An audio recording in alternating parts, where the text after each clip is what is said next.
கோவை கருமத்தம்பட்டி அருகே டீ கடைக்கு தேநீர் இருந்து வந்த வடமாநில இளைஞர்களை தாக்கிய கத்தியால் குத்தும் சிசிடிவி காட்சிகள் வெளியாகியுள்ளது.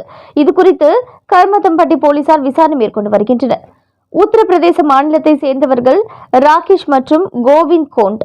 இவர்கள் இருவரும் கோவை மாவட்டம் கருமத்தம்பட்டி அருகே உள்ள தனியார் நிறுவனத்தில் தங்கி கார்பெண்டர் வேலை செய்து வருகின்றனர். இவர்கள் கடந்த 15ஆம் தேதி கருமத்தம்பட்டி பகுதியில் உள்ள KMS பேக்கரியில் டீ குடிக்க சென்றனர். அப்பொழுது அங்கு டீ கடையில் இருந்த இருவர் இவர்களிடம் தமிழில் கேள்வி கேட்கவே வடமாநில இளைஞர்களுக்கு பதில் சொல்ல தெரியவில்லை. இந்த நிலையில் அருகில் இருந்த கட்டிடத்தை காட்டி அங்கு வேலை செய்வதாக சைகை மொழியில் பேசிய நிலையில் அந்த இருவரும் தகாத வார்த்தையில் பேசி வடமாநில தொழிலாளர்கள் இருவரையும் தாக்கியதுடன் கத்தியால் குத்தியுள்ளனர்.